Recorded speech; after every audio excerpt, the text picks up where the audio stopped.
The morning sun filtered through thin curtains, casting gentle shadows across Takeshi Yamamoto's small apartment in Kyoto. At 97 years old, Takeshi moved with careful steps as he made his way to the old wooden cabinet that held his treasures. His weathered hands, marked with age spots and wrinkles that told stories of their own, trembled slightly as they reached for the bottom drawer. "Where did I put them?" he muttered to himself, his voice barely above a whisper in the quiet room. The apartment was modest but neat, filled with memories rather than luxury. Photographs in simple frames lined the walls. A young bride in a traditional white kimono, children growing taller with each image, grandchildren with gap-toothed smiles, and finally, great-grandchildren whose energy seemed to leap from the pictures themselves. Takeshi's fingers found what they were searching for. He pulled out a worn leather folder tied with a faded red string. Settling into his favorite chair by the window, he untied the knot with patience born from decades of careful movements. Inside, yellowing newspaper clippings and old photographs lay preserved. If somewhat fragile with time, his eyes, still sharp despite his years, focused on a particular photograph. A young man in elaborate traditional attire standing proudly on a kabuki stage. The young man's posture spoke of confidence, talent, and boundless potential. Takeshi touched the image gently, as if reaching through time to connect with his younger self. "Grandfather, I brought your tea." The voice of his great-granddaughter Miyu broke through his memories. At 22, she was the light of his life, visiting him 3 times a week while attending university nearby. Takeshi quickly began to close the folder, but not before Miyu caught a glimpse of its contents. "What are those?" she asked, placing the tea tray on the small table beside him. Her curious eyes moved between the folder and her grandfather's face. "Just old papers," Takeshi said, attempting to sound casual. "Nothing important." But Miyu had already spotted the stage photograph. "Is that you?" she asked, her voice rising with surprise. She carefully took the photo from his hands, studying it with growing amazement. "You're wearing kabuki costume. Grandfather, were you an actor?" Takeshi sighed, a sound that carried the weight of 6 decades of silence about this part of his life. "Not just an actor. A kabuki performer. There's a difference." Despite himself, a note of pride crept into his voice.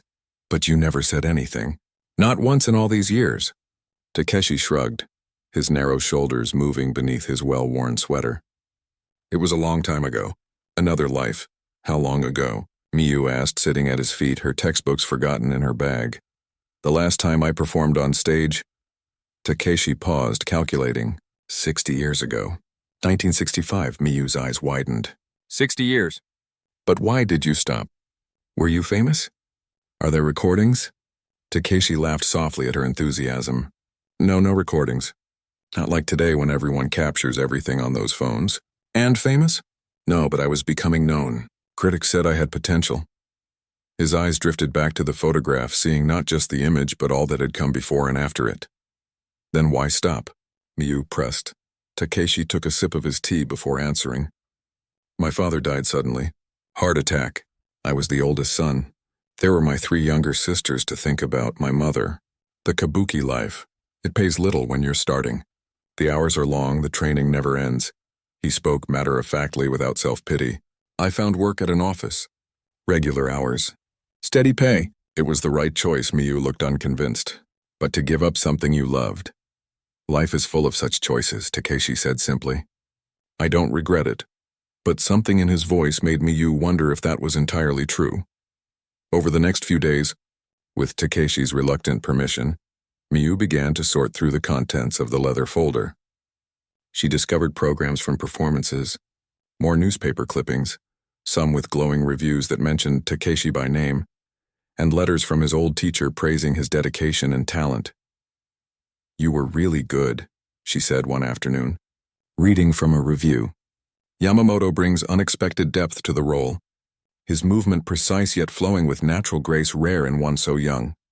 Takeshi waved his hand dismissively, but Miyu noticed how he sat a little straighter, how his eyes brightened at the words. The following week, Miyu arrived with unexpected news. I've been helping at the Community Cultural Center, she began, trying to sound casual as she prepared their lunch. Did you know they're planning a special event celebrating traditional Japanese arts? There will be music, dance, tea ceremony, and... She paused for effect. Kabuki. Takeshi looked up from his bowl of miso soup. That's nice, he said, his tone neutral. The director was talking about how hard it is to find people who understand the traditional forms properly. Miyu continued. I mentioned that my great-grandfather was once a kabuki performer. Takeshi put down his spoon. Miyu, he was very interested, she pressed on, especially when I told him you trained under Master Nakamura. Apparently, that's a big deal. He asked if you might consider sharing some stories or perhaps demonstrating some movements for the younger performers. Demonstrating? Takeshi's voice rose slightly. Miyu, I am 97 years old. My back hurts when it rains. My hands shake when I'm tired. The last time I performed, your mother wasn't even born yet. I know, Miyu said soothingly, but you wouldn't have to do much. Just talk about your experiences, maybe show a few simple movements. No, Takeshi said firmly. Those days are gone. But that evening, after Miyu had left, Takeshi found himself standing before the small mirror in his bedroom. His reflection showed a thin, elderly man with white hair and a slightly stooped posture. So different from the young performer in the photograph. Almost without conscious thought, he raised his right arm in a gesture he had performed thousands of times in his youth, the movement of a warrior drawing his sword. To his surprise, his arm remembered the motion, moving with unexpected grace despite the years. Foolish old man, he murmured to his reflection, lowering his arm, yet he couldn't deny the brief spark of joy the simple movement had brought him. The next time Miyu visited, she brought a guest, Hiroshi Tanaka, the director of the cultural center. A serious man in his 50s with thoughtful eyes and a respectful manner, he bowed deeply to Takeshi. It is an honor to meet you, Yamamoto-san, he said formally. Your teacher, Master Nakamura, was legendary. Anyone who studied under him directly carries precious knowledge. Despite his initial resistance, Takeshi found himself engaged in conversation with Director Tanaka. They spoke of performances Takeshi had seen as a young man, of techniques that were becoming rare, of the challenges of preserving traditional arts in the modern world. The young performers have technical skill, Tanaka said, but something is missing. They perform the movements without understanding their heart. Takeshi nodded. My teacher always said, the form is nothing without the spirit behind it. Exactly, Tanaka agreed enthusiastically. This is what I try to explain, but I am not a performer myself. My words don't reach them.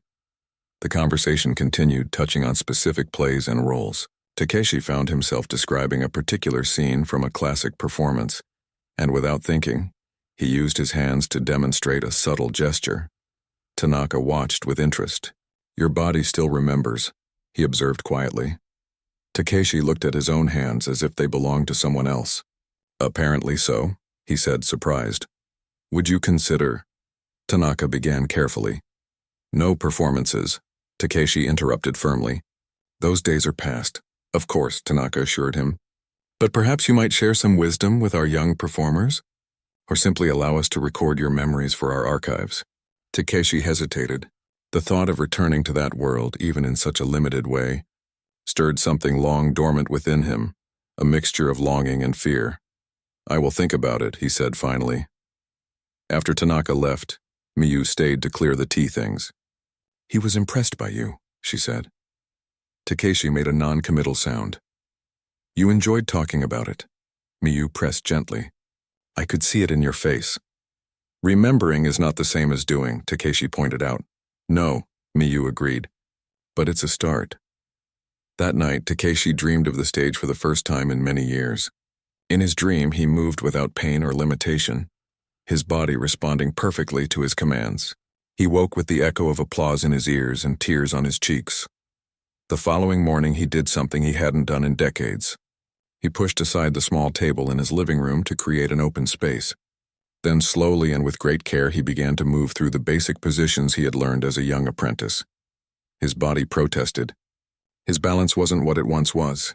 His movements lacked their former precision.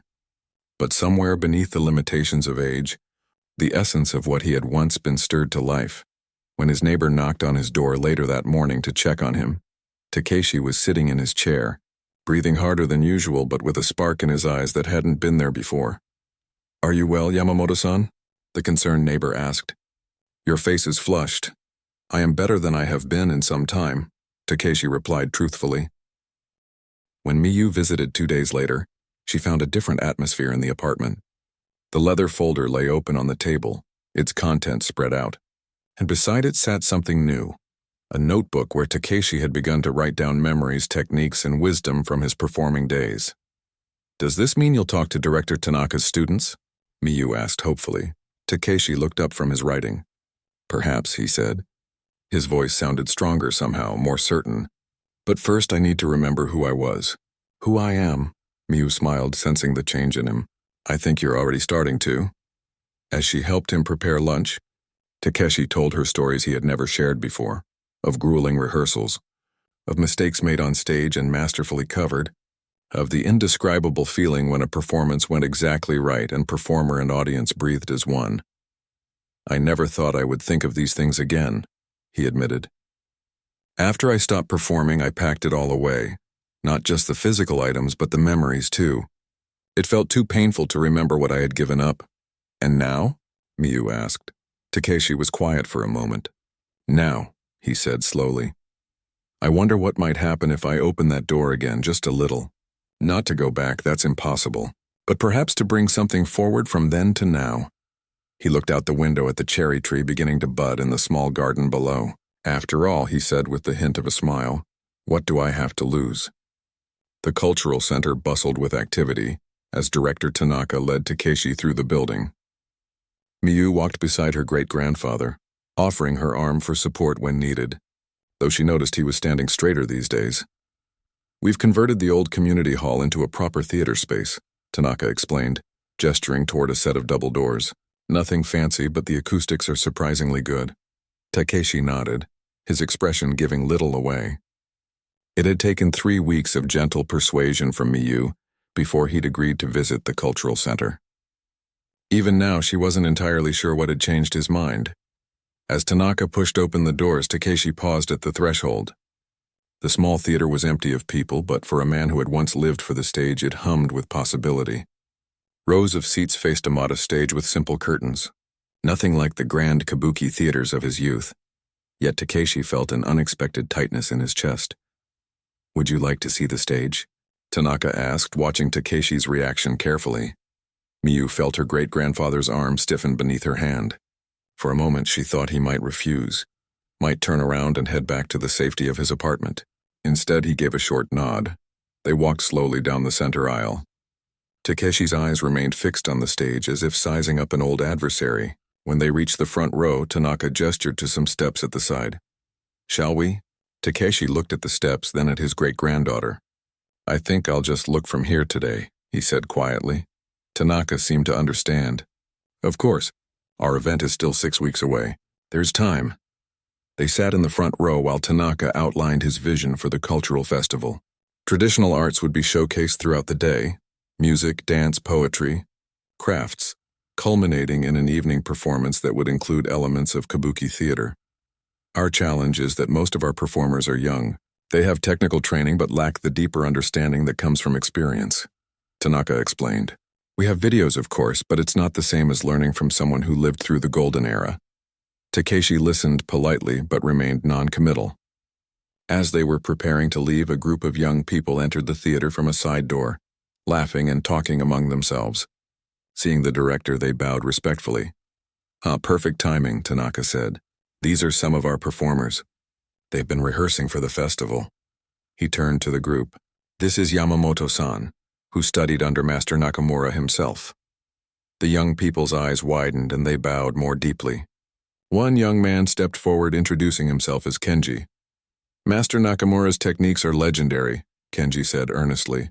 We've studied recordings, but there's so little footage from that era. And recordings can only show the form, not the spirit, added a young woman named Yui. Takeshi looked surprised at their knowledge and interest. Almost reluctantly, he asked, What scene are you working on? The confrontation from the pine forest, Kenji replied. Takeshi's eyebrows rose slightly.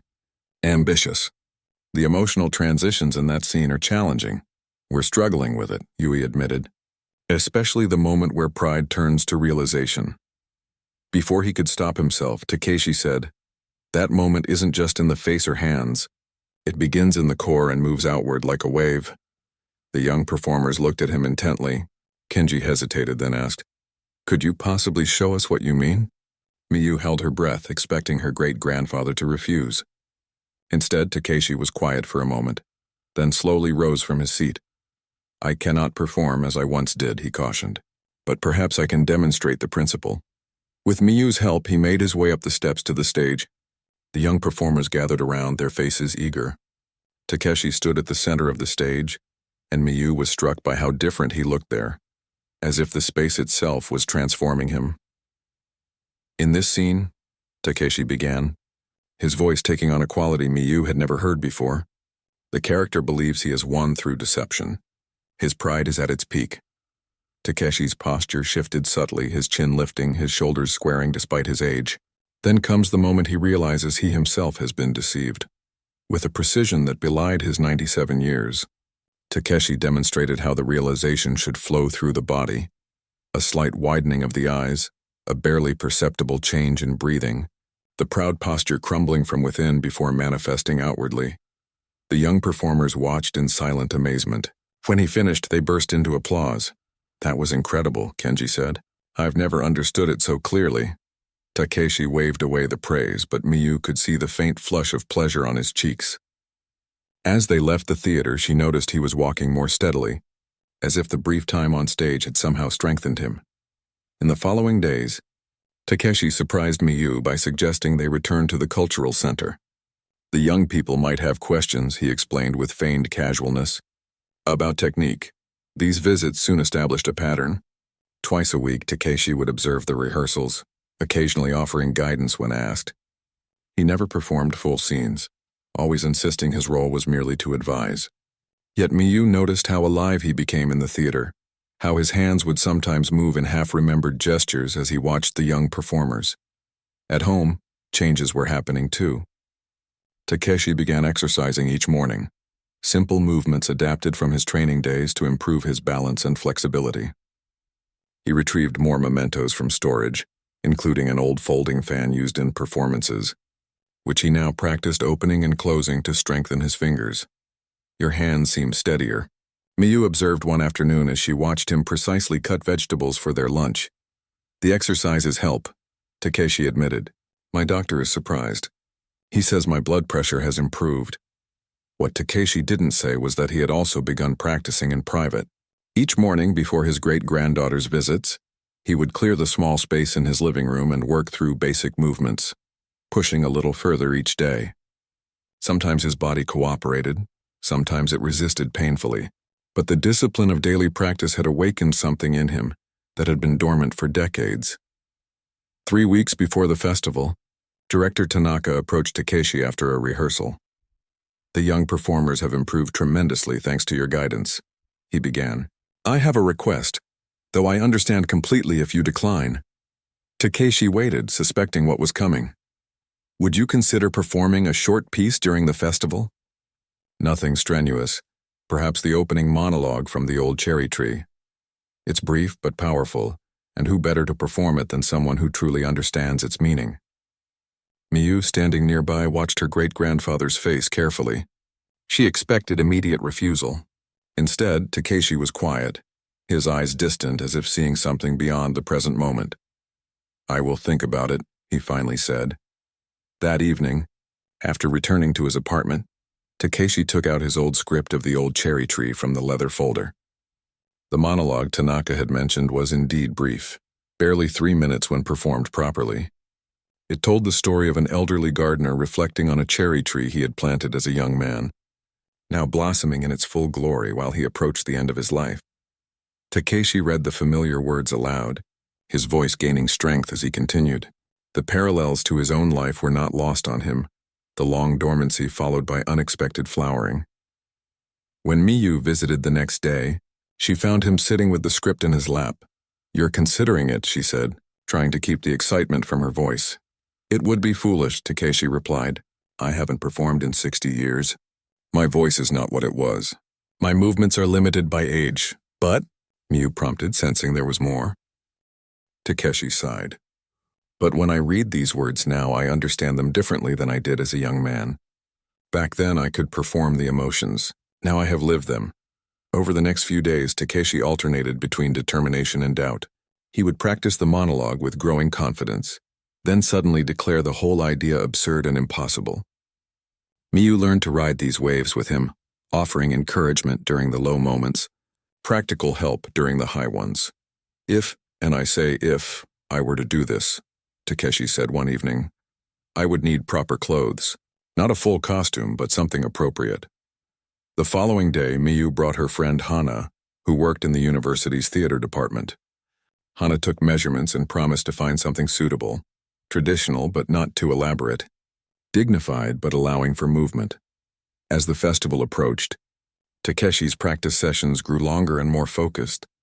He worked on his breathing, on projecting his voice despite its age-related limitations, on making each gesture precise and meaningful, rather than attempting the more physically demanding movements of his youth. 1 week before the performance, Director Tanaka suggested a dress rehearsal on the actual stage. Just to get comfortable with the space, he explained. No audience, just us. The theater was empty except for Tanaka, Miyu, and a lighting technician when Takeshi arrived wearing the dark traditional clothes Hana had provided. As he stepped onto the stage, Takeshi felt a curious mixture of fear and familiarity, as if his body was remembering something his mind had tried to forget. The lights dimmed except for a single spotlight.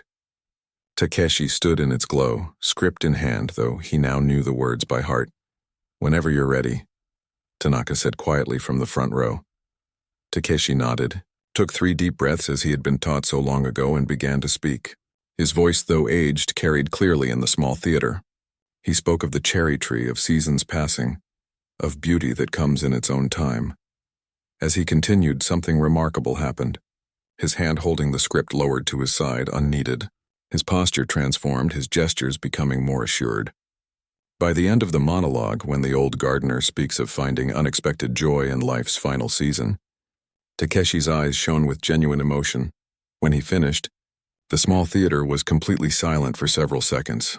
Then Miyu stood, applauding with tears in her eyes. Tanaka joined her, his expression one of profound respect. That, the director said simply, was masterful. Takeshi bowed slightly, suddenly self-conscious. It needs work, he said, ever the perfectionist. Of course, Tanaka agreed, respecting the performer's process. But the foundation is there. The heart is there. As Miyu helped her great-grandfather down from the stage, she felt him trembling slightly. Are you all right? She asked with concern. Yes, he replied. Then more quietly, so only she could hear. I had forgotten what it feels like. To become someone else while also becoming more fully yourself. I had forgotten how alive it makes you feel. Miyu squeezed his arm gently. You have 5 more days to prepare. Do you think you'll be ready? Takeshi looked back at the stage, his eyes reflecting the determination that had once made him a promising young performer, and now made him an extraordinary old one. I've been preparing for 60 years, he said. I just didn't know it. The final days before the festival passed in a blur of activity. Word had spread about the 97-year-old former kabuki performer who would be returning to the stage after 6 decades. Local newspapers contacted director Tanaka for interviews, but Takeshi politely declined all requests. I have nothing to say yet, he told Miyu when she brought up the subject. After the performance, perhaps. If it goes well. When it goes well, Miyu corrected him gently. Takeshi's apartment had transformed into a makeshift rehearsal space. The small table in his living room remained pushed against the wall, creating an open area where he practiced each morning and evening. Miyu had brought over a full-length mirror borrowed from her roommate so Takeshi could observe his movements. 3 days before the performance, Takeshi's neighbor Mrs. Ito knocked on his door, concerned by the sounds of movement and a man's voice reciting unfamiliar lines. I thought perhaps you had fallen, she explained, peering past him into the rearranged living room. What are you doing, Yamamoto-san? Rather than making excuses, Takeshi surprised himself by inviting her in. I'm preparing for a performance, he said, feeling strangely proud to speak the words aloud. Mrs. Ito, a widow in her 80s who had lived next door for over 20 years, listened with growing amazement as Takeshi explained about the cultural festival. May I see a little of what you're preparing? She asked hesitantly. Takeshi hesitated only briefly before nodding. He moved to the center of his makeshift stage area and performed the opening lines of the monologue. Even this small sample left Mrs. Ito wide-eyed. "I had no idea," she said when he finished. "All these years as neighbors, and I never knew you had such talent." The genuine admiration in her voice bolstered Takeshi's confidence. Perhaps he wasn't fooling himself after all.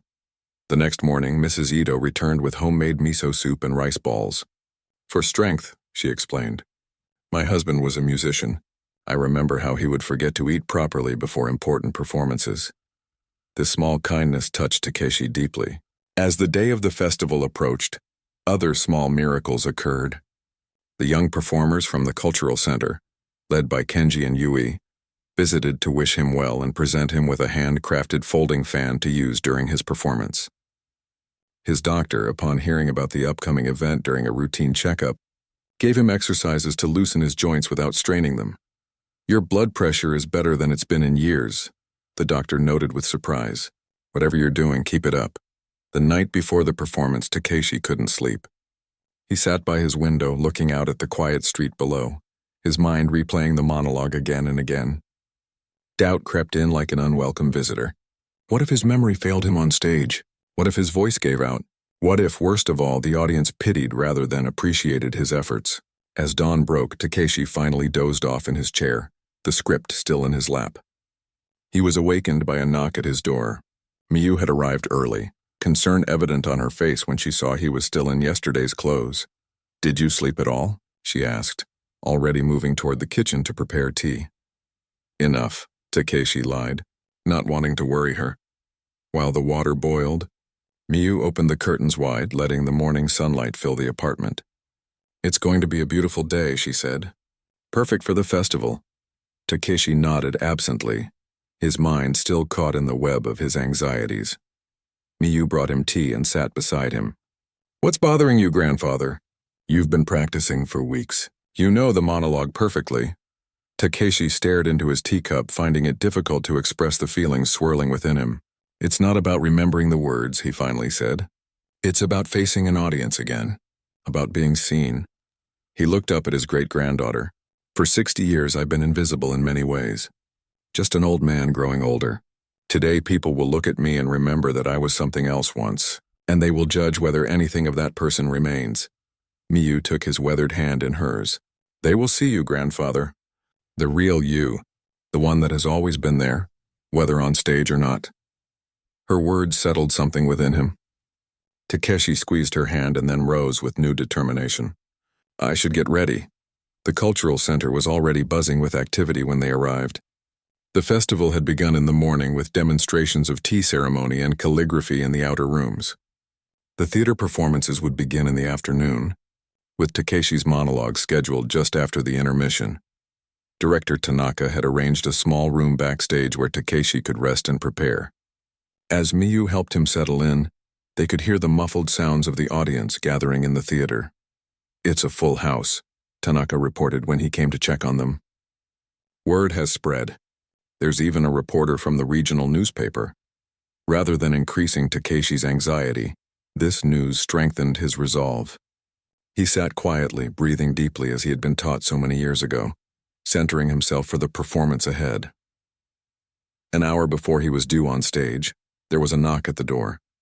Tanaka entered, looking slightly flustered. "Yamamoto-san, there's someone here who very much wants to see you. I told him you were preparing, but he was quite insistent." Takeshi looked up with mild irritation, ready to send away whoever was disturbing his concentration. But the man who entered behind Tanaka made the words die in his throat. The visitor was elderly, perhaps in his early 80s, leaning heavily on a cane. Despite his age, he carried himself with the unmistakable posture of a trained performer. His eyes, sharp and assessing, fixed on Takeshi with an intensity that transported them both back through the decades. "Kimura-san," Takeshi whispered, hardly believing his eyes. The older man bowed as deeply as his aged body would allow. "It has been a long time, Yamamoto-san." Miyu looked between the two men, sensing the weight of history between them. "Who is this, grandfather?" Takeshi rose to his feet, returning the bow with equal respect. "This is Kimura Hideaki. We trained together under Master Nakamura. He went on to become one of the most respected kabuki actors of his generation. Kimura waved away the praise. That was another lifetime ago. He stepped closer to Takeshi, studying his face. When I read in the theater newsletter that Yamamoto Takeshi would be performing again after 60 years, I thought there must be some mistake. But here you are. Here I am, Takeshi agreed, still processing the shock of seeing his old colleague. You came all this way? 3 hours by train, Kimura confirmed. At my age, quite the journey. But how could I miss this? The return of the most promising student Master Nakamura ever taught. Takeshi shook his head. You exaggerate. That was you, not me. No, Kimura said firmly. You had the gift. The real gift. Not just technique, but soul. Master Nakamura said you understood the heart of kabuki in a way most performers never achieve even after a lifetime of study. He glanced at Miyu. Your great-grandfather had magic on stage. Those of us who saw it never forgot. Takeshi felt emotion rising in his throat. I left it all behind. And yet here you are, Kimura repeated, a smile crinkling his eyes. Life is strange, is it not? Full of unexpected circles. He reached into his jacket and pulled out a small wooden box. I brought you something. For luck. Takeshi opened the box to find a small jade amulet in the shape of a mask. He recognized it immediately as a miniature version of the mask worn in one of the most famous kabuki roles. You kept this all these years? Takeshi asked, touched beyond words. It was meant for you, Kimura said simply. Master Nakamura gave it to me to pass on when you achieved your first leading role. But then I left, Takeshi finished for him. Better late than never, Kimura said with a shrug. He glanced at his watch. I should let you prepare. But may I offer one piece of advice from an old performer to another? Takeshi nodded. Don't try to be who you were at 37. Be who you are now.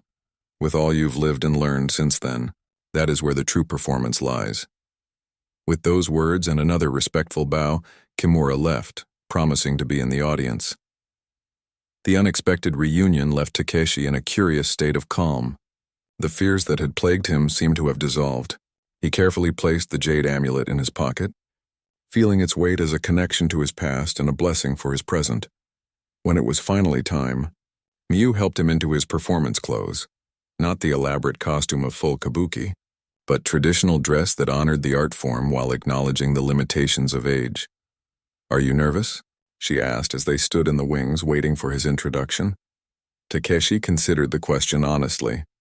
No, he realized with some surprise. I'm ready.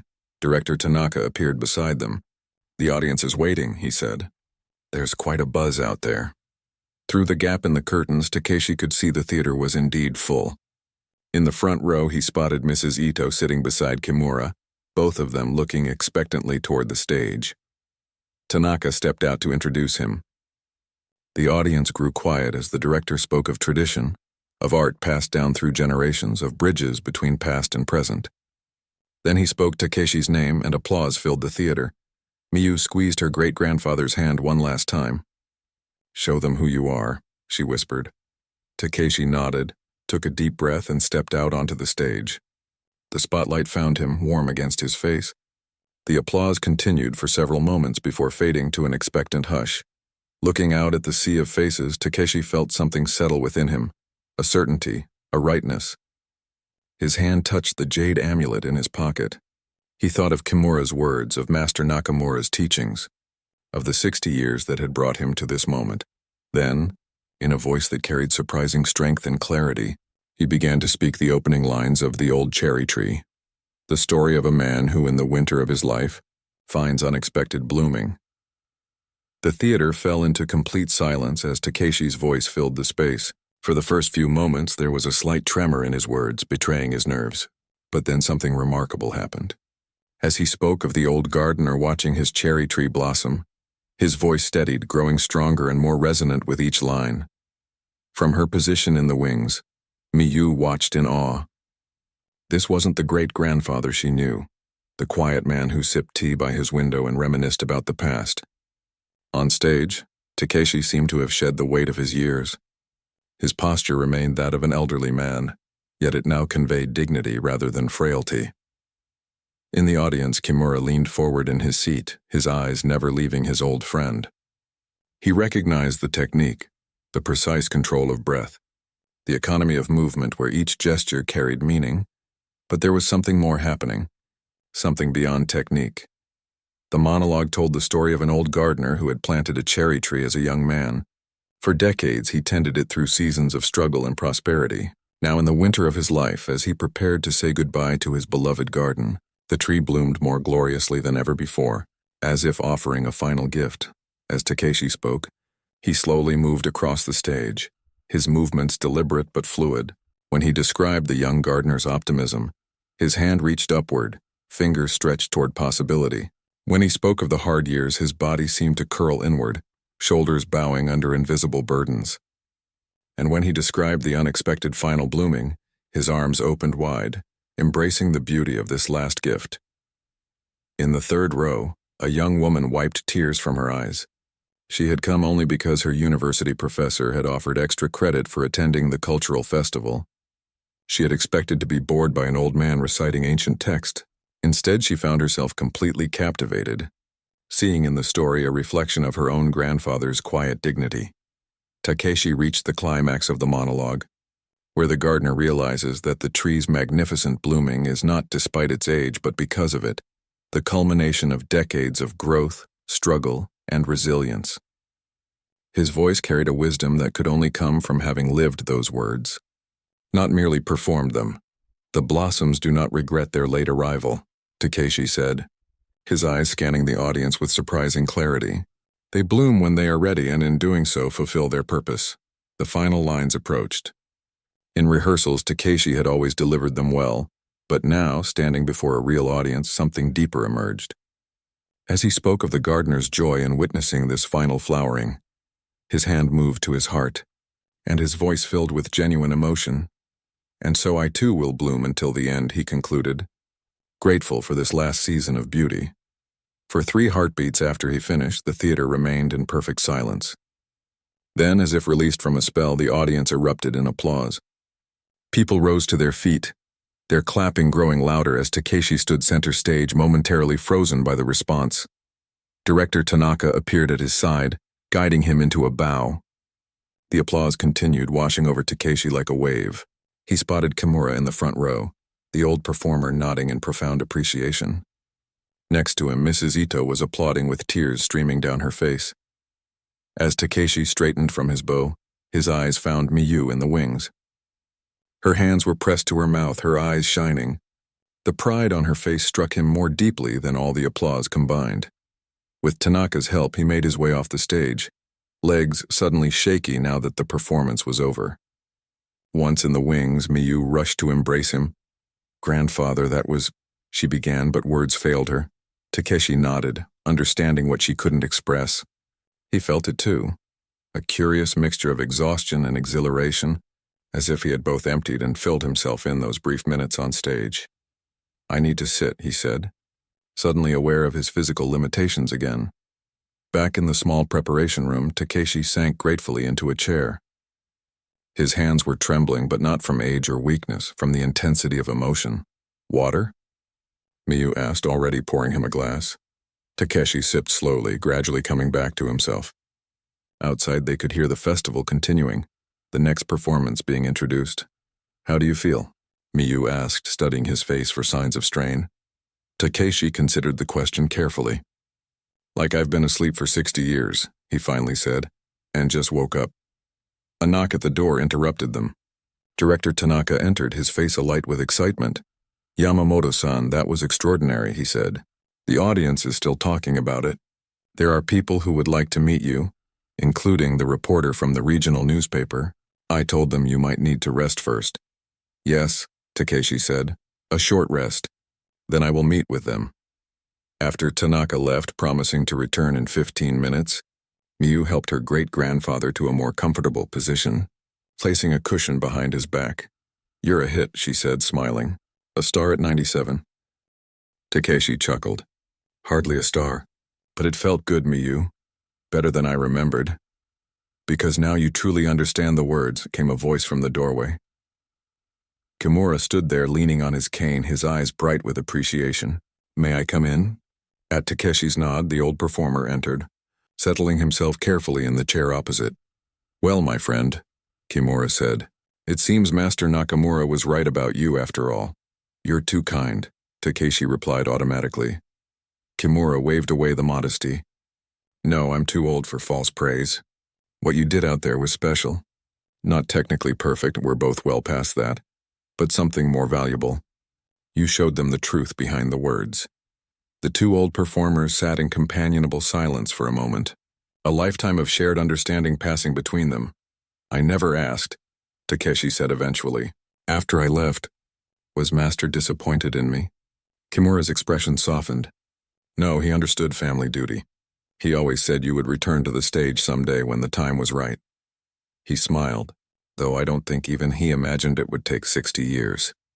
Their conversation was interrupted by another knock.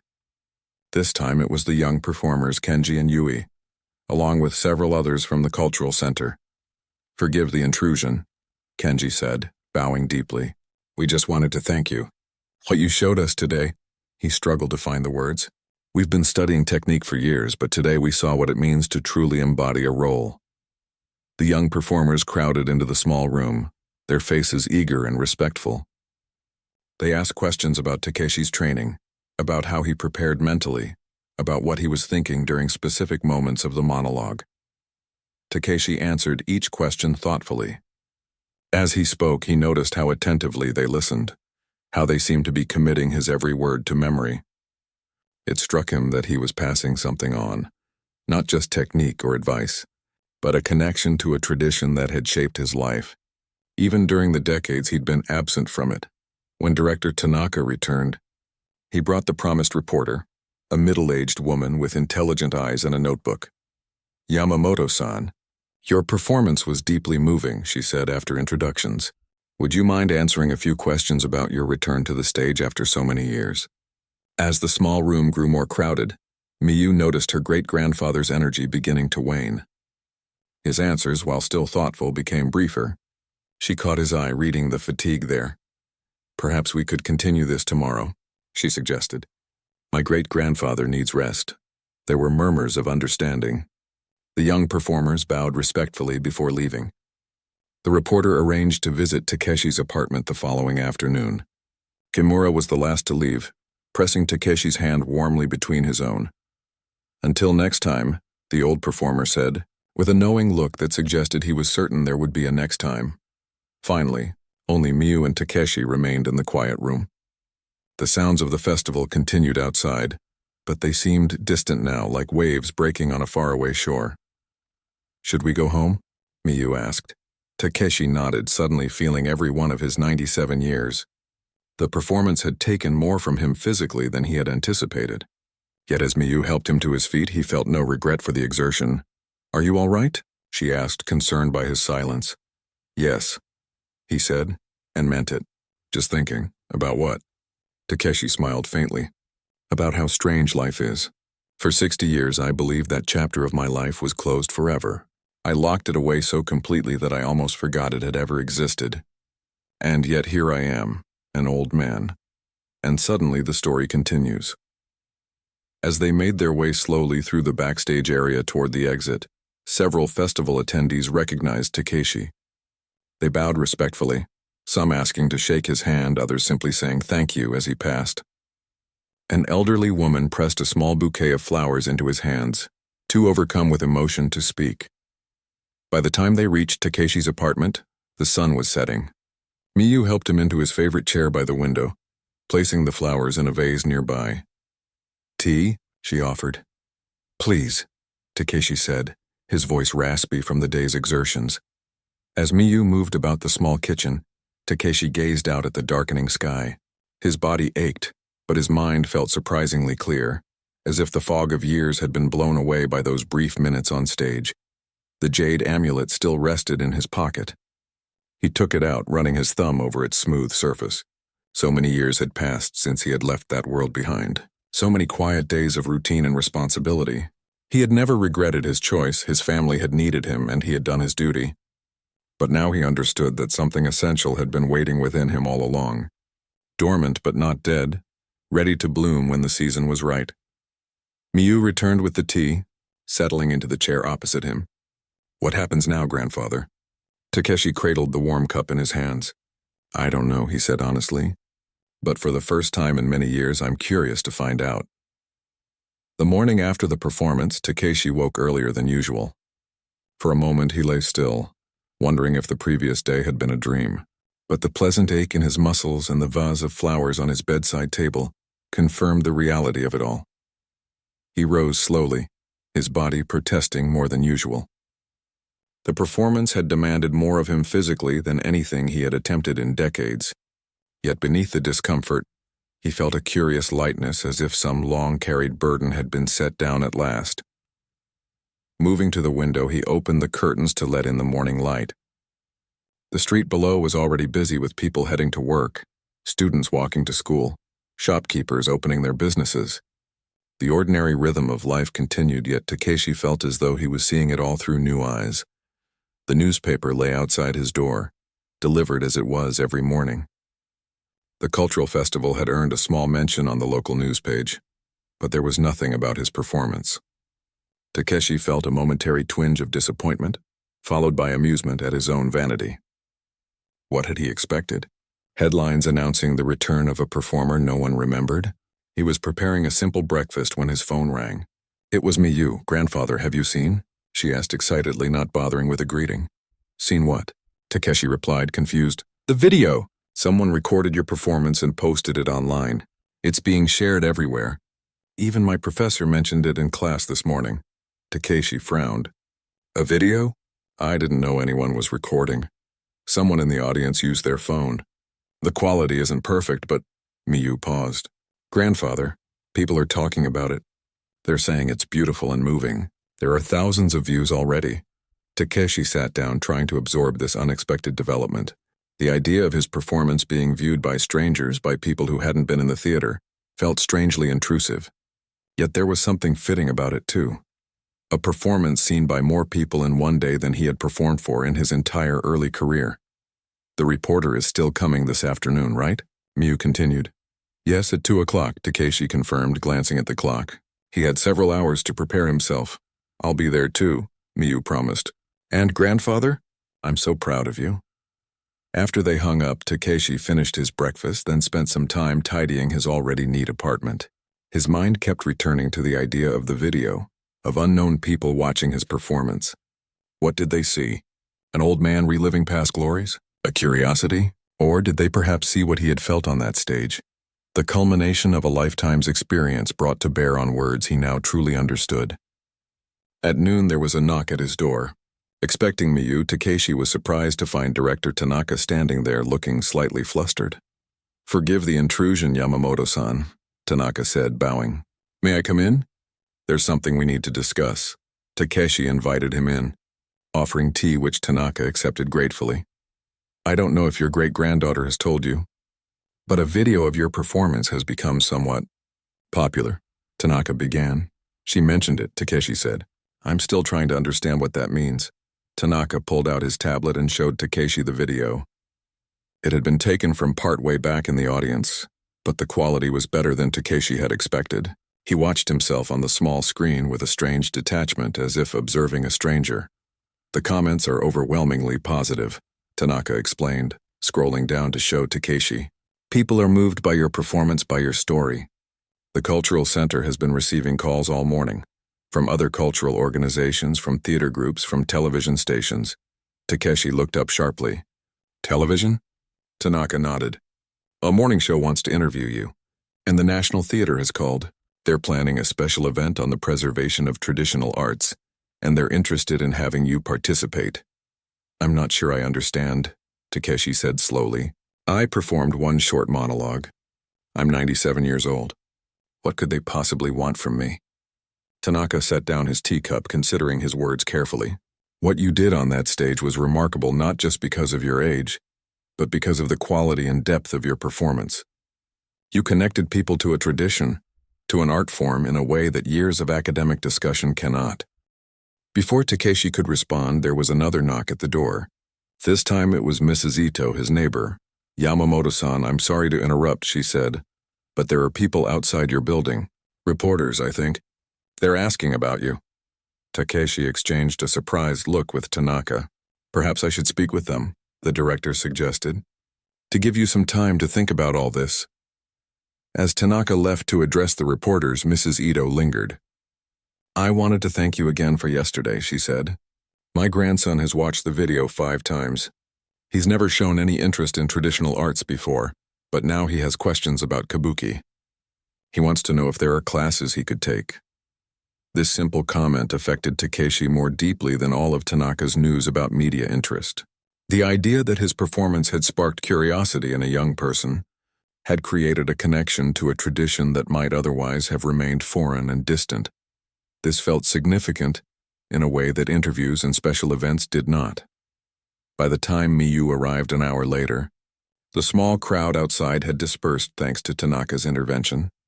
But Takeshi's phone had not stopped ringing. Former colleagues who had seen the video online called to congratulate him. The Cultural Center's young performers called asking if he might consider coaching them. Even his doctor called, both to check on his health after the exertion and to express admiration for the performance he'd watched online that morning.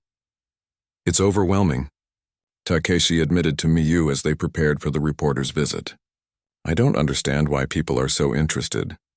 Miyu considered this as she arranged cushions on the sofa. I think it's because you showed something rare, she said finally.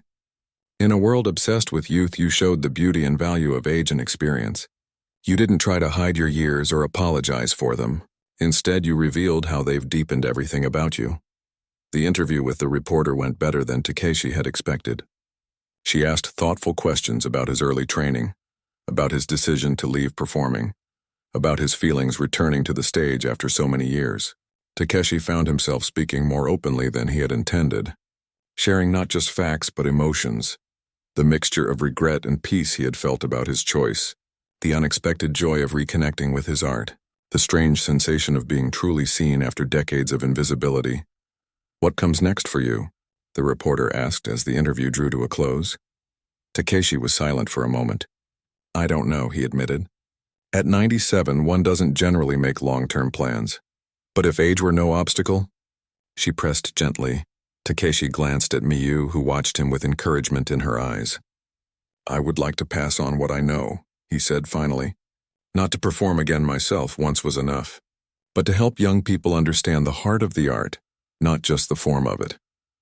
In the days that followed, Takeshi's life took on a rhythm both strange and wonderful. 3 mornings a week he visited the Cultural Center, where he worked with the young performers. He never demonstrated full movements. His body wouldn't allow it, but he guided them in understanding the intention behind each gesture, the meaning beneath the words. The National Theater's special event took place a month after his performance. Takeshi participated not by performing again, but by engaging in a public conversation with other masters of traditional arts. Seated on stage alongside experts in tea ceremony, calligraphy, and classical music, he spoke about the importance of keeping traditions alive not as museum pieces, but as living, evolving arts. Tradition is not about preserving ashes, he told the audience, borrowing a phrase his old master had often used. It's about keeping the flame alive. The video of his original performance continued to circulate. A documentary filmmaker approached him about creating a short film on his life and his return to performance. Schools began asking if he would speak to students about traditional arts. Takeshi accepted some invitations and declined others, mindful of his energy and health. 6 months after his return to the stage, Takeshi sat with Kimura in a small tea house near the Cultural Center. They had established a habit of meeting weekly, 2 old performers sharing memories and observations. You've become quite the celebrity, Kimura teased, far more famous at 97 than either of us was in our prime. Takeshi shook his head, smiling. Hardly a celebrity. Just an old man who reminded people of something they already knew but had forgotten. And what is that? Takeshi considered the question as he sipped his tea. That endings can also be beginnings. That it's never too late to reconnect with what matters to you. That the final blooming can be the most beautiful of all. Outside, cherry trees were beginning to bud, preparing for their brief, glorious flowering. Takeshi watched them through the window, thinking of the monologue he had performed of the old gardener and his beloved tree. That evening, returning to his apartment, Takeshi found Miyu waiting for him. She visited less often now, busy with her studies and a new job at the Cultural Center. but their bond had only strengthened through the shared experience of his return to performing. "I brought something to show you," she said, opening her laptop. "The Cultural Center's children's program. Look, on the screen." A group of elementary school children performed simplified kabuki movements under the guidance of Kenji, one of the young performers Takeshi had been mentoring. "They started this program after your performance," Miyu explained. "Enrollment has been growing every month." Takeshi watched the children, their faces serious with concentration as they mimicked the movements Kenji demonstrated. He recognized in their efforts something he had felt himself as a young boy, the first time he had seen kabuki performed. A sense of connecting to something larger than himself, something that had existed before him and would continue after. "You've started something, grandfather," Miyu said softly, "something that will continue." As night fell, Takeshi sat by his window as he had done countless evenings before. But now, instead of looking backward with nostalgia or regret, he found himself looking forward with curious anticipation. At 97, he harbored no illusions about how many days remained to him. Yet somehow those days stretched before him not as an ending but as an unexpected gift, a final act in which he had found a new role to play. The jade amulet that Kimura had given him sat on the windowsill. Catching the last light of day, Takeshi picked it up, feeling its familiar weight in his palm. Once it had represented a future that never came to be. Now it symbolized something different. The surprising ways in which life circles back, offering second chances when least expected. "Better late than never," Takeshi murmured to himself, echoing Kimura's words from the day of his performance. He smiled at the simple truth of it. Better late than never, indeed.